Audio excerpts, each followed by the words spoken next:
Você sabia que trazer um cachorro do Brasil para os Estados Unidos não é um processo tão fácil como parece? Quando decidimos trazer o Frederico para os Estados Unidos, a gente teve que passar por várias etapas.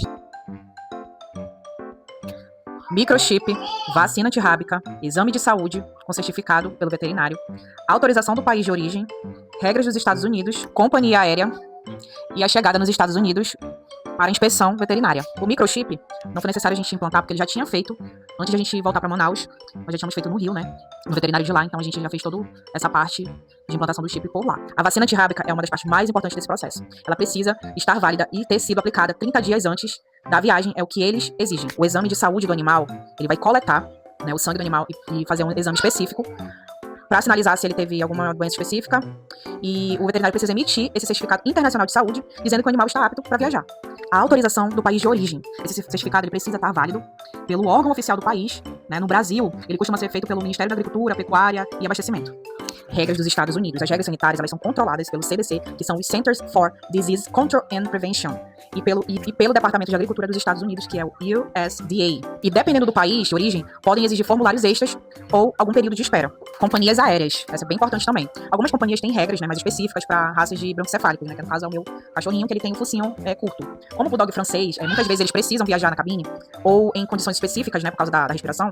Então a gente tem que primeiro entrar em contato, né, com a companhia aérea, ver as condições, né, as regras deles. E é importante também você conversar com o seu veterinário e analisar junto com ele qual seria a melhor opção para o cachorro, né, seguir com a gente. No nosso caso, o Frederico foi na cabine junto com a gente conseguiu aplicar ele como service dog, né, service dog. A gente conseguiu aplicar como service dog, então a gente preencheu um formulário e especificou que ele era um cão que era uma companhia especial, né, para um dos tutores, e que ele precisava estar junto com esse tutor. E a gente, inclusive, teve que fazer um treinamento, né, específico para ele. Tentou fazer, né, da melhor forma possível, porque o Frederico, ele é um animal muito sociável, e o nosso tempo estava muito curto, tinha muita coisa acontecendo, mas a gente conseguiu fazer algumas aulas, né, com uma instrutora, uma treinadora de cães, e ela fez nota 10, muito atenciosa, inclusive no dia da viagem ela foi lá com a gente, e a gente fez dentro do que deu mesmo, porque estava muito apertado o tempo. Chegada nos Estados Unidos, essa parte também é bem importante, é importante pontuar para vocês. Dependendo de qual aeroporto vocês vão pousar, vocês precisam verificar qual aeroporto que recebe o animal e verificar qual empresa que vai receber o pet quando você desembarcar e o valor que ela cobra, porque cada lugar tem uma empresa e tem o seu valor específico.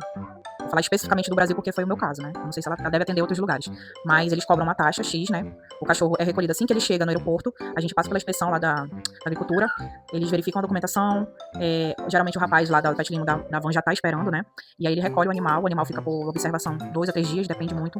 E aí eles, se for o caso, eles dão mais um reforço de vacina, que é pra ficar bem seguro mesmo. E aí, após isso, eles mandam um e-mail comunicando que você já pode pegar o animal, mas é necessário passar por isso. Já vi alguns casos que não precisou, mas no nosso aconteceu isso. Ele teve que ficar 2 dias e meio, né, num local lá nessa empresa. Mas deu tudo certo, ele veio direitinho, deram banho nele, não tem o que reclamar. Sobre os custos, eu vou dar mais ou menos uma base, né, que seria o que geralmente procede, né? É o microchip, tá de 25 a 75 dólares, mas você pode colocar no Brasil. Eu não me recordo quanto foi o chip quando eu coloquei, mas foi em torno de uns 400, 500 reais, se eu não me engano. Ou menos, mas foi nessa faixa. O certificado de saúde do veterinário, né? Que, no caso, eu paguei o serviço dela, acho que foi R$1.000, 1.000 e alguma coisa.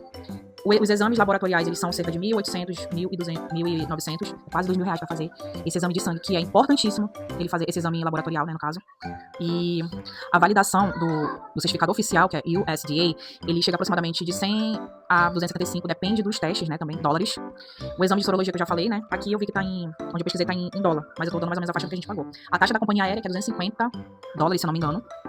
E o formulário da entrada também do cachorro, né, no CDC, tem que ser pago também. No total, é mais de $2.000, porque a gente pagou a sorologia, pagou a veterinária, a gente ainda pagou a treinadora pra ver se ajudava ele na parte comportamental, pra ele não ser tão sociável na hora do trâmite.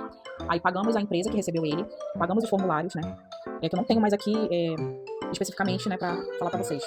E detalhe, as taxas e a empresa daqui, você tem que pagar em dólar. A gente trouxe ele junto com a gente na cabine, né? Devido à situação dele também de ele ser broncocefálico, a gente ficou muito preocupado com isso. E ele é um animal muito ansioso, principalmente nesses ambientes são muito estressantes pra ele. Mas ele foi com a gente, assim, no pé da gente, né? Deitadinho, com o olho desse tamanho, mas acho que tava nervoso demais, mas deu tudo certo. E foi um alívio muito grande saber que ele vinha com a gente mesmo, que deu tudo certo, a documentação dele, nunca teve doença nenhuma. E foi um alívio muito grande depois que a gente chegou lá, pegou ele e parece que, enfim, começamos a nossa vida aqui.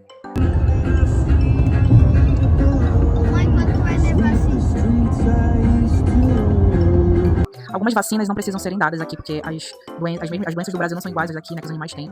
Então, é bem específico.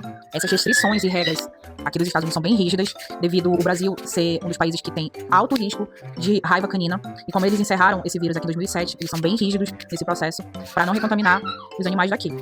Mas depois que chega aqui e dá tudo certo, e o animal passa por essa observação, e eles dão um ok, ele ainda ganha uma foto de modelo que eu vou mostrar pra vocês. Gente, ele é tão chique que ele ainda ganhou um porta-retrato da Pet Lemon. E ele parece modelo, porque ele é lindo. E espero que vocês tenham gostado dessas informações importantes para muitos viajantes que estão de mudança pra cá. Não foi fácil, não é barato, mas vale a pena de você estar com o seu pet perto de você, completando a sua família. E o Frederico hoje tá aqui, ó, bem americanizado, junto conosco, nos fazendo feliz. E não esquece de dar um like, seguir o meu perfil e me acompanhar nessa minha jornada aqui nos Estados Unidos.